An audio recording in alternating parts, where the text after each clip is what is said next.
Hello and welcome back to the Council of Goatmen. We're here playing Crimson Gray once again, and we were last time we played. We were uh, chloroformed by Lizzie, and we are now in her basement. So yeah, are you ready? Let's do this. John woke to the feeling of something tight on his wrist. At first, he thought he must be tangled in the sheets, but when he tried to move his hands, they were stuck. Why would you assume you're tangled in the sheets? It's such a random assumption. The memories returned in a bitterly cold flood. Lizzie had actually knocked him out by force and brought him wherever this was. His blurry vision slowly returned, and he could make out a rough basement around him. He could just see a heavy metal door at the top of the stairs. It looked as though there were shelves and tools around the walls, but he couldn't pay attention to those. It's our girl, Lizzie! Woo! Yeah!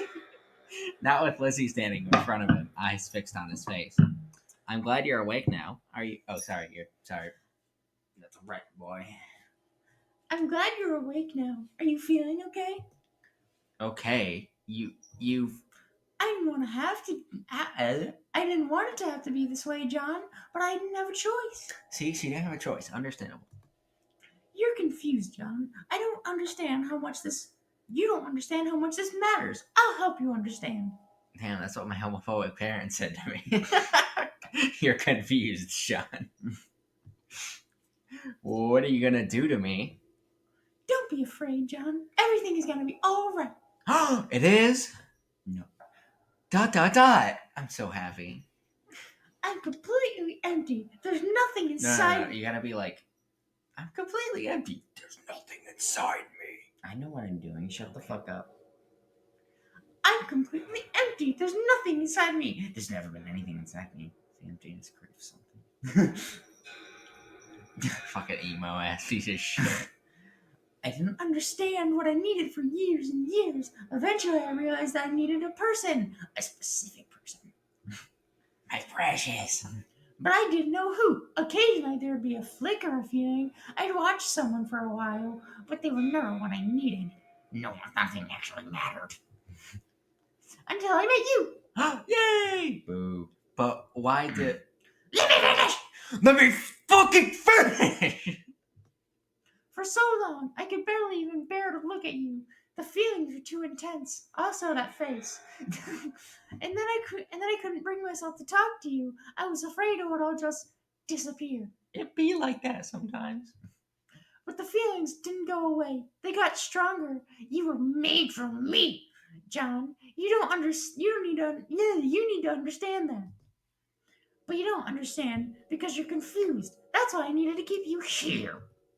You think this is going to help? It may be difficult at first, John, but you'll come to understand. I promise you will. After all, I have days and days with you all to myself. Days and days. John recalled that they were going into a full week of vacation. That meant she could keep him here a full 9 days before they had to return to school.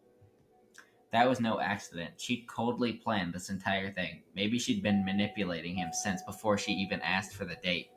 Part of him was terrified. Part of him was furious with her. And another part was turned on as the freshman saw a twisted mirror of his own feelings. But the worst he had ever done was say unkind things. Not this. Just what did she plan to do to him anyway? As he looked around the basement, he saw a lot of heavy tools. Some of the hammers and knives looked as if they'd been used. John slumped against the ropes, binding him in the chair, and just wept. Damn, dog, this getting kind of dark, though. He wasn't sure how long the release of emotion continued, but when it was over, John felt as though his mind had been purged.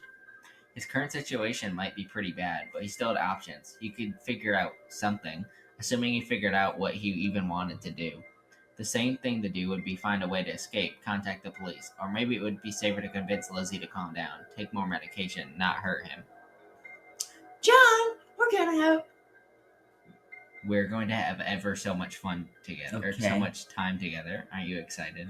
We're going to have ever so... We're going to have ever so much time together. I don't. Okay. That broke my brain. I don't know if that's English or not. I don't know what you're talking I don't- about. That's perfectly We're going fine to have English. ever so much time that I don't know. Yeah. That sounds really weird. ... He needed to say something, turn the situation around, but it was just so hard to focus. Before I got to know you, I thought this would be the easy part. I thought I understood how people work. Some things never made sense to me, but others are so simple. Lizzie walked up to one of the walls and began running her fingers over the tools there. She picked up a knife and caressed the edge, partially turned away from him. I thought that once I found you, I could make you mine, and then I would feel whole. But you see, I underestimated just how much you would change me. I'm so much happier, and everything is so much more complicated. She walked towards him, wearing a soft, loving expression, but still holding the knife. John froze and held his breath as she walked behind him. I want all of you, John, even the parts I didn't know existed before. If I hurt you, I would never really have what I want. The knife slid past his face, but only as Lizzie moved to embrace him. She wrapped her arms around his neck and pressed herself against his back, inhaling deeply. I love you so much. I wouldn't be satisfied with just a shell of you. Without warning, she pulled back. The adoration in her expression was gone, replaced with an empty gaze fixated on him. That makes this so much harder. What are you gonna do with me? I don't know. I wish I knew. I took time to think, but it didn't help. ... Ooh. Beg for release, reason with her, or charm her? Release me, please. I think charm her would be the best option. Yeah, I didn't sing Morning Bow for nothing. Beg for release. That's not gonna work. Alright, hold on. Wait, can I not? No, shit, I don't wanna. No, I don't want full screen. No, I want to. I can't save. Hold on, wait. No, I can't go back. Can I go back? Wait, back. No. I can't save because we already went to the. Damn it. I wanted to save. Fine, you can charm her. Charm her. Okay. Ow, I got a cramp. Lizzie, weren't we having a good time earlier, getting closer together? Yes, it was wonderful. We can go on another date. Just let me out. We can keep going the way we were before. But I need more than that. I need to help you. He didn't want to push too hard, but he thought he got through to her a little. If he kept appealing to her romantic side, maybe he could get out of this. Lizzie paced around the room for a while, muttering under her breath, then suddenly straightened. Throwing aside the knife, it embedded itself in the wall. She went to a closet and after a few seconds of searching, emerged with a chain. Yes, this will be better. I'm sorry, John. I should have thought of this earlier. She clamped one end around his ankle, then lifted a table at one end of the room and latched the other side of the chain there. Plucking the knife back out of the wall, Lizzie cut through John's bonds with troubling speed, smiling all the while. John's bonds. Name's John. John's bonds. Bonds James. Did you read the... Okay. No. See, you don't have to be tied up. Here, use this table. I'll bring you whatever you need. Lizzie swept all the objects on the table like they were so much trash, then frowned down at the empty space. Of course, a yawn came on right as you went on. But you didn't bring your books because of the date. Is there anything you want me to bring for you? He stared at her, still not entirely sure how to deal with this change. Licking his lips, John spoke before he could fully think through his... Wait, did that say her words or his words? I would assume his words. Can I have some water? Ah, of course. Yes, water. And you slept a long time. You'll probably be hungry soon. Just wait here.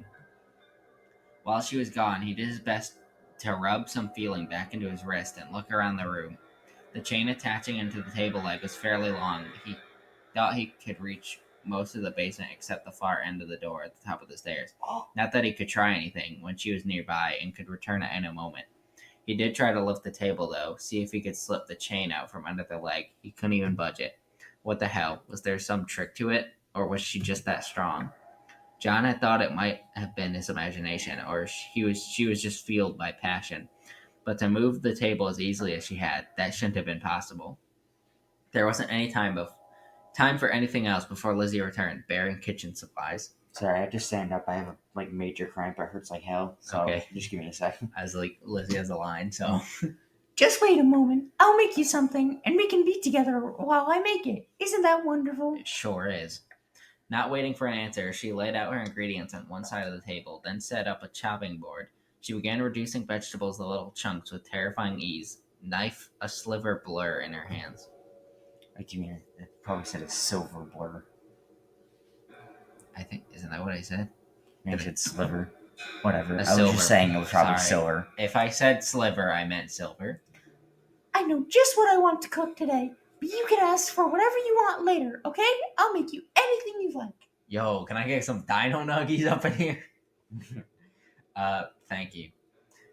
This is all I want, John. A peaceful life at home with you locked up in the basement. That's right. that's my ideal family dynamic. I don't like the feng shui of this fucking room. The shui is not funky. The shui It's is not funky. The shui is not funging. You can stay inside, ignore everyone who wants to hurt you. I'll keep you safe, bring you whatever you need, take good care of you. And never go outside. Of course you could go outside if you wanted to, but right now I'm just afraid. Her movements became more erratic, and John saw several chips of wood fly away from the cutting board. Damn. Lizzie was smiling sweetly. Sorry, this cramp is really hurting. I don't know what to do with this. Don't you want that too? To be able to just stay inside on bad days and ignore the world? It's a beautiful day. That did sound good to him, but when he shifted his legs, he heard the chain clinking along the floor, and whatever he had been meaning to say evaporated out of his mind.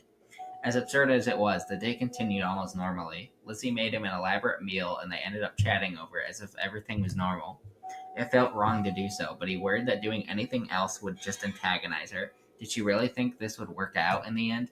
Honestly, he had no idea, and she did really need to do so much cutting for every single dish.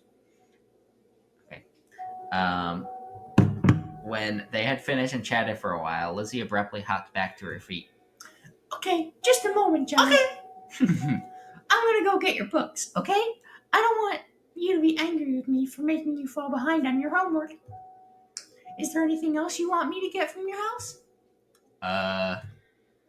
Well, just let me know if you need anything, alright? Can I have my flashlight?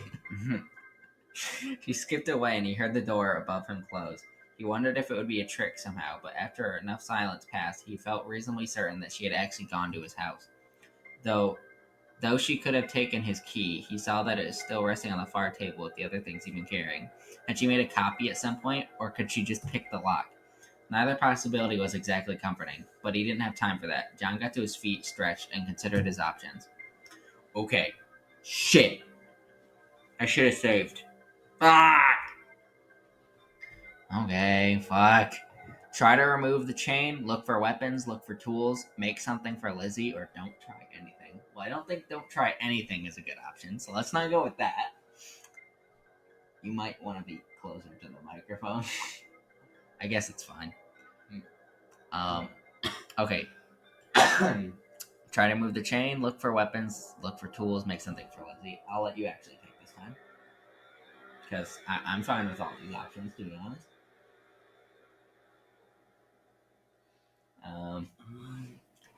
I don't. Okay. What? Yeah. Well, I would say look for weapons. Okay. Because there's that knife, so maybe that's within reach. I'm gonna just go ahead and save real quick so I don't have to be like, again. Okay. His table had been placed fairly far from the weapons lining the walls, and no amount of straining could get him close enough. But after a few unsuccessful tries, John realized that he might be able to push the table even if he couldn't lift it. Though more difficult than he expected, by bracing himself on the floor and throwing his whole body into it, he could nudge the table a little at a time. After a while, After a while, that got him close enough to reach the weapons. He didn't dare take any of the ones placed carefully on the walls, but there were a number of rusty knives lying unused. One of them was slim enough that he could hide it in his pocket. It might not do a lot of good, but he felt better having something to defend himself. A moment later, he was overwhelmed with a sense of dread that Lizzie would return and see that the table moved. He set to work pushing it back into place. Though it was even harder to push it the other way, he managed to return it to exactly its former position. John slumped down in his chair and let his heart calm down. An uncomfortably short amount of time later, he had Lizzie returned on the floor above. He sat calmly and tried to pretend he didn't have a knife in his pocket. Though John spent all of Saturday tense, Lizzie showed no signs of intending to hurt him. That night, she brought a mattress and bedding down to the basement and set it up close enough that he could lie down on it. When he woke up on Sunday, he felt strangely normal. Still tense, the situation was far from ordinary, but in a strange way, he had learned to deal with it. That day passed almost normally. Since Lizzie had brought him his books, he tried to work through his homework, just like he often did on a Sunday. Lizzie stayed with him most of the day, working as well. He made meals for both of them in the basement and upstairs, but she always stayed close. He hoped for a chance to evaluate his options more, but never spotted one since she was always leaning in to smile at him from the stairwell. The only useful thing he learned was that the basement door was apparently unlocked except at night. If he could somehow get unchained from the table, he had a shot at getting out. When Monday dawned, he crashed almost immediately and didn't even get out of bed. That was common for vacations when he didn't have friends to distract him, since all he could do was wallow in himself. It felt worse than usual. His world wasn't just gray. His depression was filled with flecks of anger and confusion. Only then did he realize that he hadn't taken any medication since Friday morning. When Lizzie entered that morning, she immediately saw how badly he was doing and rushed to the mattress, at first fussing with the sheets before realizing the problem went deeper than that. John, what's wrong? Other than you keeping me here? No, I'm sorry. No, if I let you go, you'll just hate me. You'll ruin everything. Yeah, because I don't already love you even more. Hate you now. Then at least bring me my Paxatine. It's in the shelf above the sink to the... No. No, I won't bring it to you. I can't. I destroyed it. What? But I need that. You understand how serious my condition is, right? I know. I really do. But you shouldn't take their drugs, not theirs. But... Take my drugs. Take the heroin. You were taking something before Paxatine, right? Tell me what it was. I'll go get some for you.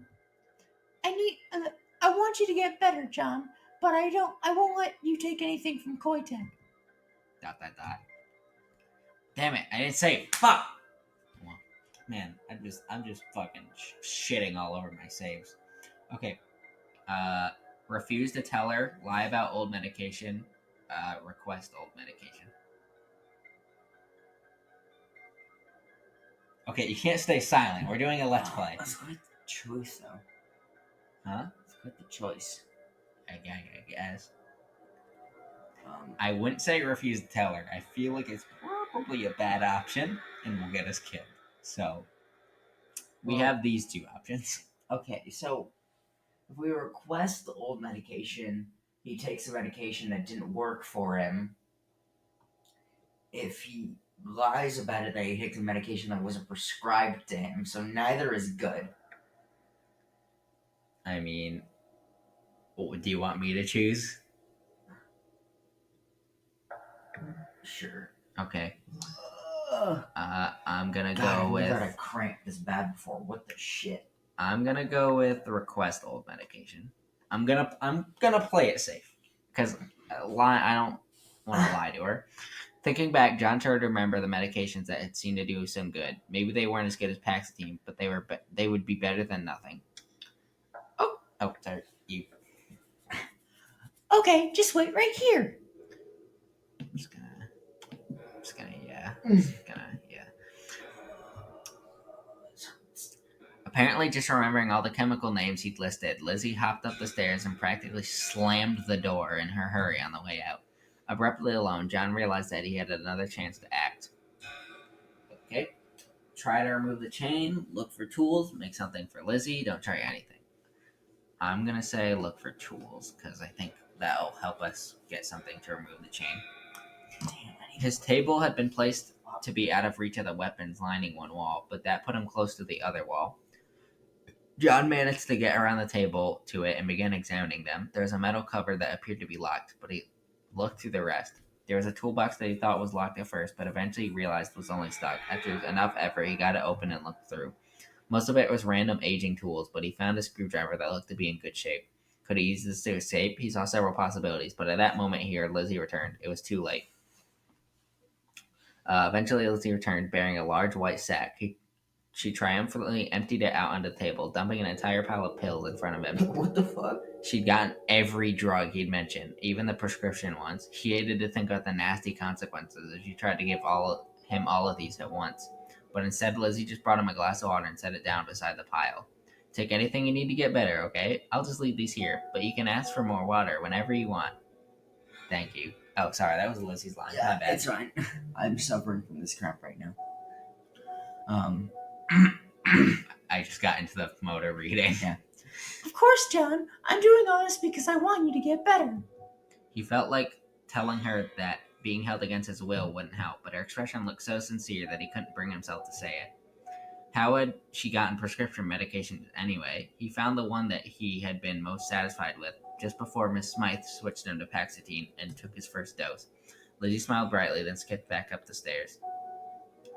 After lunch on Tuesday, Lizzie started carrying electronics down the stairs. He blinked in confusion until she brought down the TV and started hooking everything together, or at least attempted to. After a moment, she sighed and looked at him sheepishly.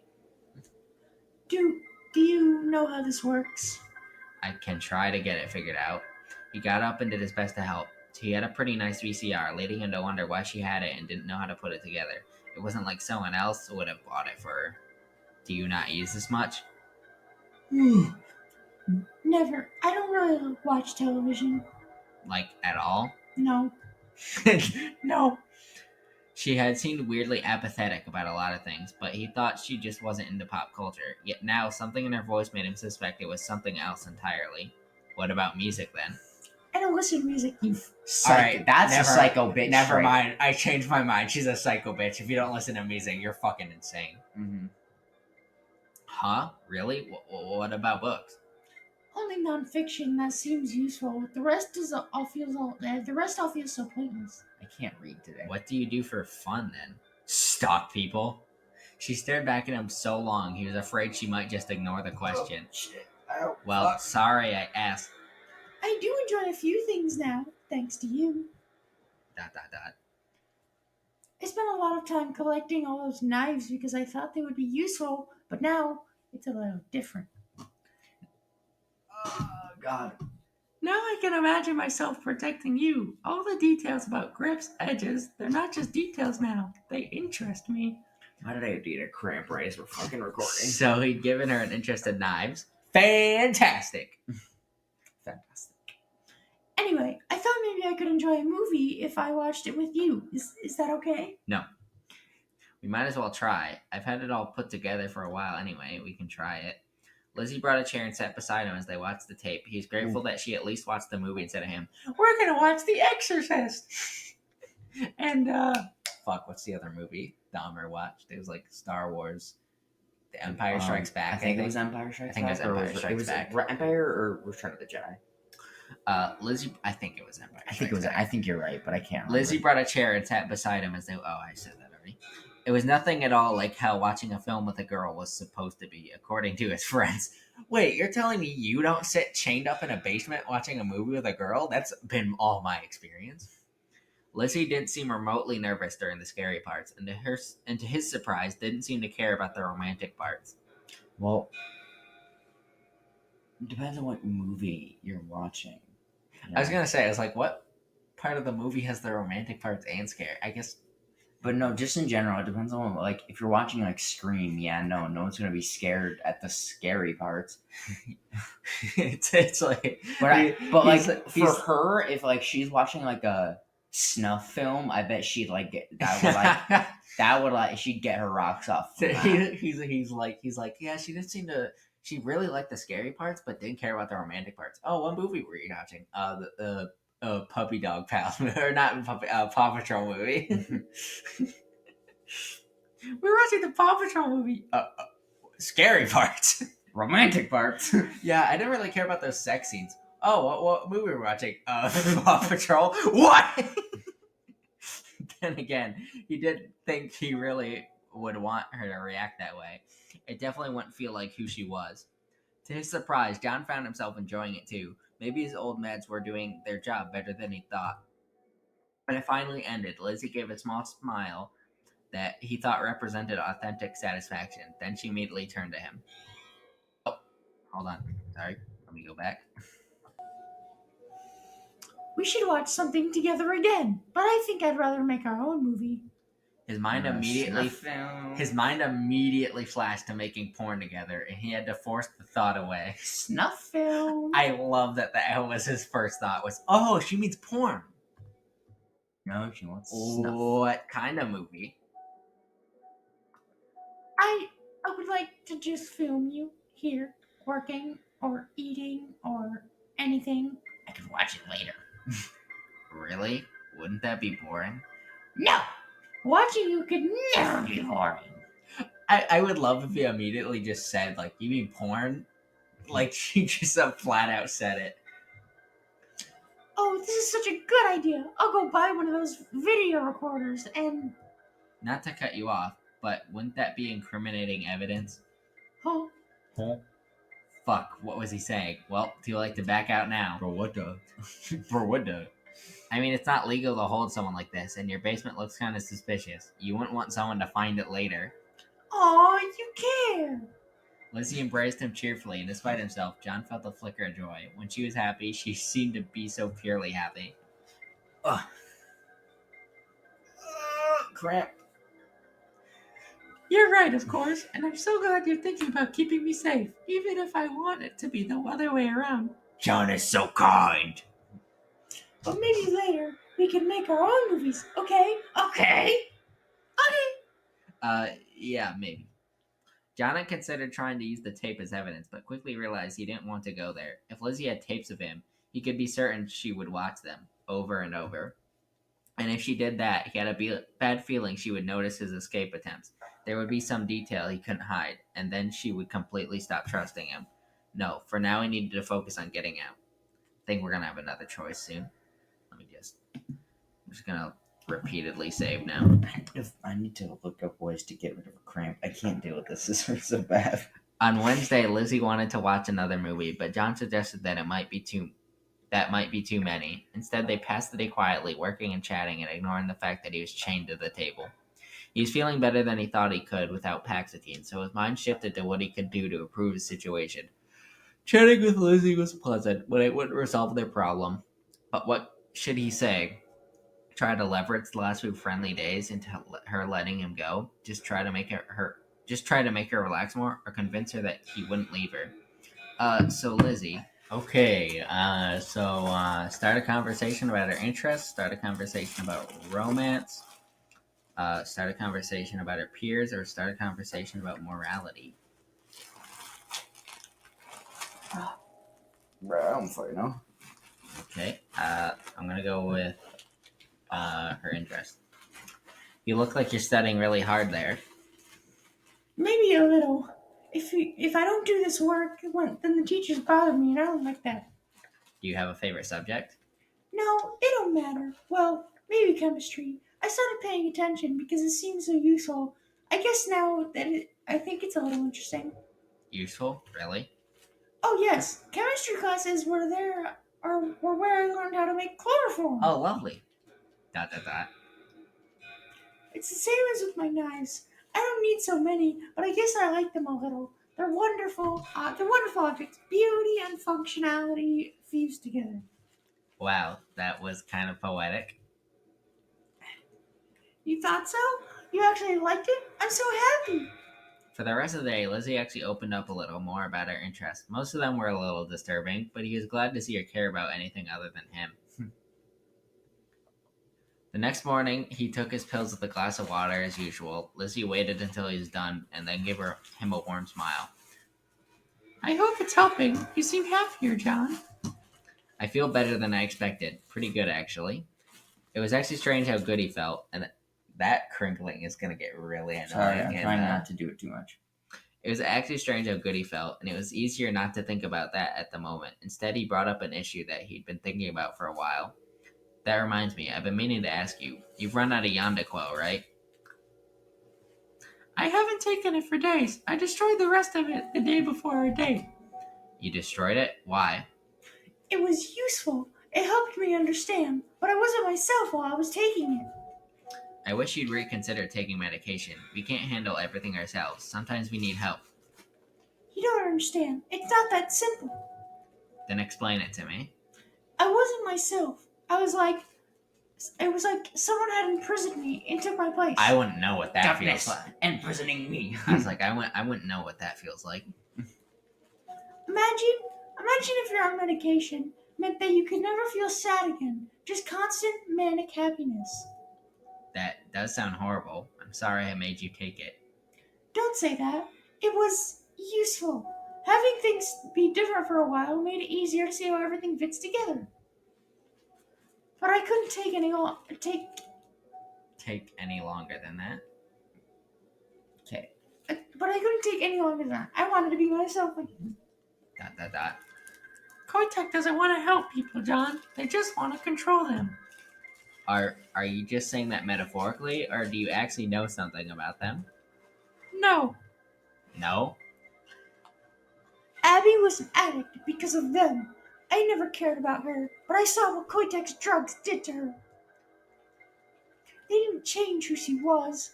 She was always horrible. The drugs just made her Identity. The drugs just made her identity obvious. Not like you, John. You're still so kind, even though you were taking that drug. But they won't be satisfied with that. Are you seriously saying Koitek is some kind of conspiracy? Conspiracy? No, I don't think so. They just want money, and they're willing to cut corners to make it. I don't care what they do to anyone else. What you needed to stop taking that drug, you needed to see clearly. He almost wanted to believe her. Koitek was a huge company, and those weren't exactly known for their ethics.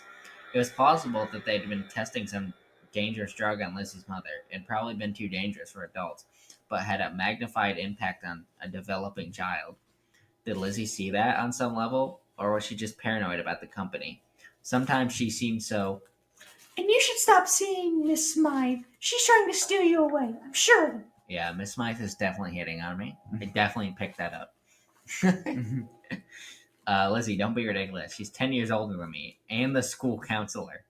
I can't trust her. You can't. You shouldn't. Calm down. No one is going to steal me away. She stared at him as if she deeply wanted to believe his words. A moment later, she gave an odd little half shrug. I came in to say I need to run some errands today, so I'll have to leave you alone. Okay, John? Yeah, sure. She left the room, and John knew he had a rare opportunity, but found himself sitting and thinking, all right, and that is a great save moment. Hell yeah.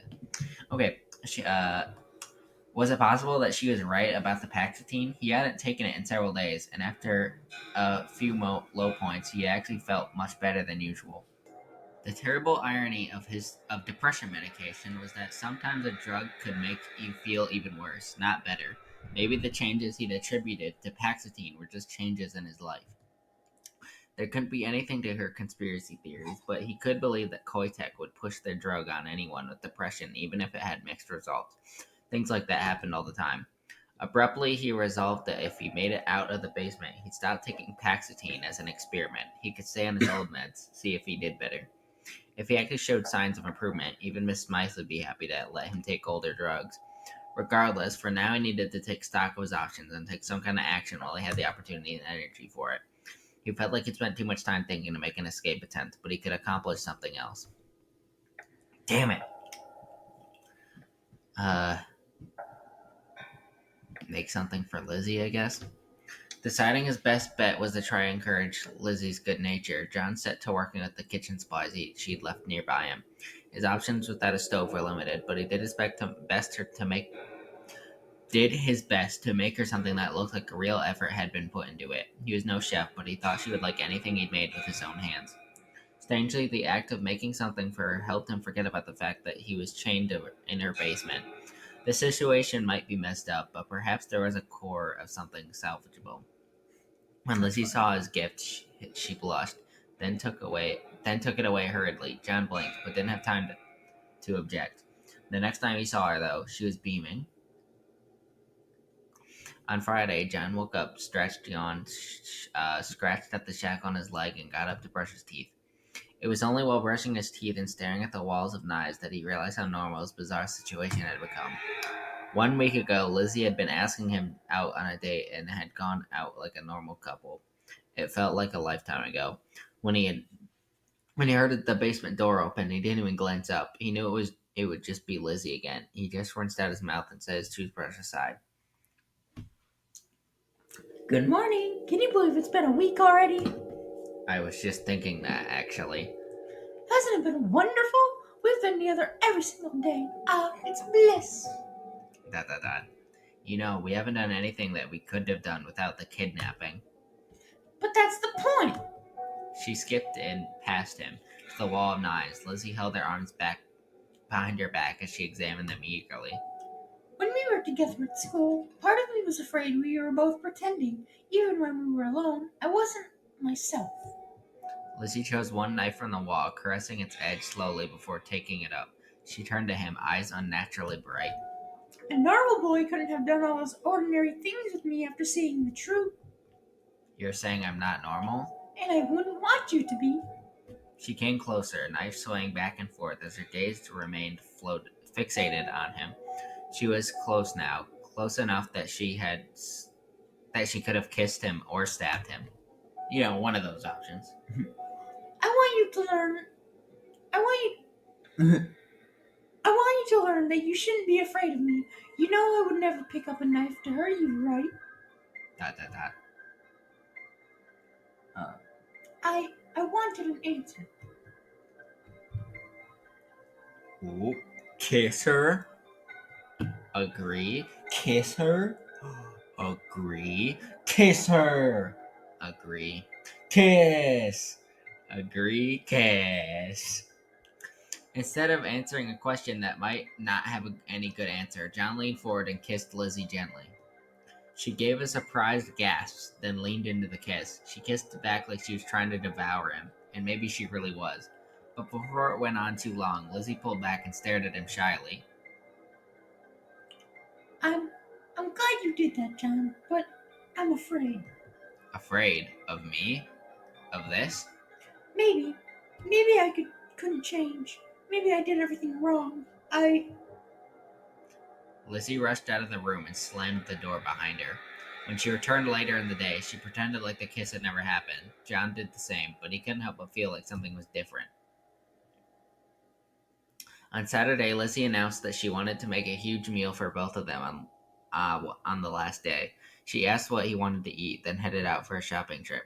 As soon as he was sure she was really gone, John got up and took a deep breath. He didn't have time left before the vacation was over, but what was he going to do? Try to remove the chain without tools, I guess. John bent down and tried to find a weak point in the chain. The links themselves looked tough, but he clawed at the bolts, holding the shackles around his leg and the table leg. Soon he realized that he was only going to hurt his fingers. Instead, he tried to see if he could slip his foot out of the shackle. Once he took off his shoes and socks, though, he realized just how difficult that would be. Maybe he could somehow dislocate something in his foot, but no, that wasn't the kind of thing a normal person could just do. He didn't want to give up, though, so he kept trying, but in a surprisingly short amount of time, he heard the door on the floor above open. John scrambled to get his shoes and socks on and pretended to be doing nothing out of the ordinary when Lizzie returned. Everything was in its place, including him slumped down in the chair. He could only hope that he had done enough. He waited in silence while Lizzie went about upstairs, putting away what she had bought. Eventually, he heard the door open, and she skipped down the stairs with a smile. John, Oh, sorry, that's an exclamation point. John, how are you? I'm gonna let you go tomorrow. Really? You aren't worried that I'll tell someone? I am. If you told someone, it would hurt me so much. But I can't hold you here forever. I want to keep you here forever, but I won't. I want you to choose to stay with me even more. That would be best. I see. You're not happy. After all this, do you really expect my emotions to be simple? Do you hate me? Dot dot dot. No, I don't think so. That is good. But I want more than that. I know, but you're going to have to wait. You can't rush a relationship by forcing it. I know. Next time, you can choose when to ask me out, okay? Okay. Bud does not care. His remaining time in the basement passed easily. His remaining time in the basement passed easily, almost casually. They didn't speak much about what was coming, and especially not about what had happened. They watched 2 more movies, chatted about simple things, finished up the last of their vacation homework. And on Sunday, Lizzie appeared in silence and unlocked the chain that kept him bound to the table. He stared at her and wished he could find something to say, but his mouth was too dry to speak. She opened her hand palm up and pointed at his pocket. John realized that she had known and winced. He removed the knife slowly and handed it to her, and she said nothing. That made things even more awkward, but he couldn't think of anything to say to make it even slightly easier. Eventually he left. He thought he might have seen a glimmer of tear in her eyes, but it might have been his imagination. The entire ride back, he tried to think about his experiences, but couldn't even begin to grasp what had just happened. When John got home, he found the door undamaged. The entire house didn't look so different, as if it hadn't been abandoned for 9 days. There is only a single message on the answering machine. His father saying that he was going on a company vacation. He hadn't even noticed that John was gone. None of his friends had called. He had been taken out of the world, and no one even noticed. The only person who cared was Lizzie, but she wasn't there with him now, and there was too many emotions to sort through with her. John sat down on the couch and simply felt numb. He fell asleep there. An uncertain amount of time later, he slept and did not dream. And you know what? I think I'm going to leave it there. So thank you for joining us on this episode of the Council of Goatmen. And we will be back with what I hope will be the last episode, but I'm not quite sure. This could go on longer, but I think we're close to the end. So yeah, thank you for joining us, and we'll see you next time. I'm just going to save it here. And yeah, bye everybody.